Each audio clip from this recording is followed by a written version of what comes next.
Good evening. I'm Mehdi Hasan. The Republican Party has launched an unprecedented war on American democracy, in which, shamefully, they are now being aided and abetted by at least two Democratic senators. Joe Manchin of West Virginia today announced that he will be voting against the Democrats' sweeping election reform bill known as the For the People Act. In an op-ed in the Charleston Gazette-Mail, the conservative Democrat writes that, quote, "The right to vote is fundamental to our American democracy, and protecting that right should not be about party or politics, least of all, protecting this right, which is a value I share, should never be done in a partisan manner."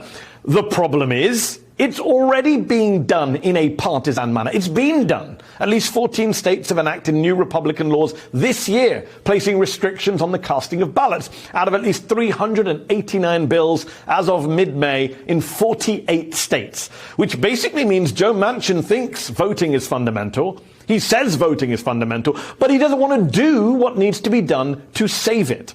Manchin writes further, quote, "Whether it is state laws that seek to needlessly restrict voting or politicians who ignore the need to secure our elections, partisan policymaking won't instill confidence in our democracy. It will destroy it."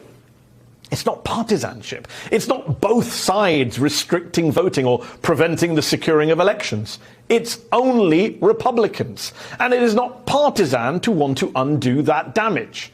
Quoting again from Joe Manchin, "Congressional action on federal voting rights legislation must be the result of both Democrats and Republicans coming together to find a pathway forward, or we risk further dividing and destroying the republic we swore to protect and defend as elected officials." But why should federal action be bipartisan while Republican action at a state level is totally partisan? It makes no sense. Which means the GOP is waging asymmetric warfare on our democracy with Manchin's permission and even encouragement. The West Virginia senator seems to think that his party should be able to get the 7 Senate Republicans who voted to convict Trump on board for the For the People Act. But 7 is not 10. Even if Democrats could get Manchin's 7 Republican pals to vote for S1, it would still not be enough to get past his own beloved 60-vote filibuster threshold.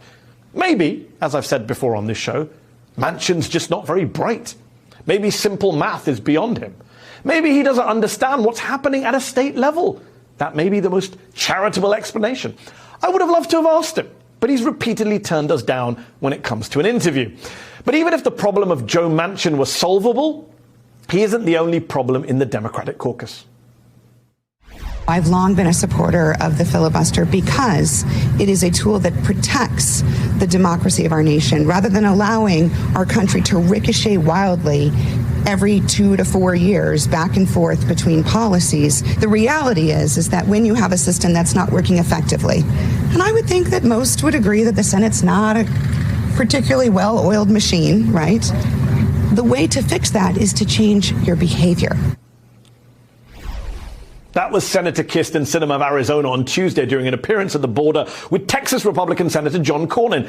And no behavior is being changed by the filibuster. Zero. Zip. Nada. Because there's absolutely no incentive for change. In fact, that's one of the 5 biggest myths about the filibuster that keeps getting pushed by Sinema, Manchin and co. That it promotes compromise and bipartisanship. Actually, it's the opposite. Senators know they don't have to compromise as long as the other side doesn't have the 10 votes to overcome the threshold. 9 GOP senators didn't even bother to show up last week to the January 6th Commission vote, safe in the knowledge their votes weren't even needed to block it. Myth number 2, the filibuster protects democracy. Nope. What began as a means of cutting off a senator during a long debate is now the means for the minority to block any and all legislation. When you get 54 votes for a bill in the Senate and still lose to 35 votes, that's not democracy. Myth number 3, the filibuster comes from the Founding Fathers. Do we indict the U.S. education system for this myth? The Senate didn't see its first filibuster until 1841. Myth number 4, there hasn't been any big increase in the use of the filibuster. You know what? I'm going to let the orange in that graph do all the talking about the rise of the filibuster over the last century and especially recent decades. And myth number 5, the filibuster, well, it helps and hurts each party equally. No, complete and utter nonsense. As my good friend and MSNBC colleague Chris Hayes pointed out on Friday, the only 2 things the GOP cares about are tax cuts and judicial nominations, neither of which are affected by the filibuster, whereas Democrats actually want to pass legislation and govern. So they get screwed again and again by the filibuster. Joe Biden's getting screwed by it right now. It's asymmetric warfare from the right. And now, scarily, the future of our democracy is also on the line.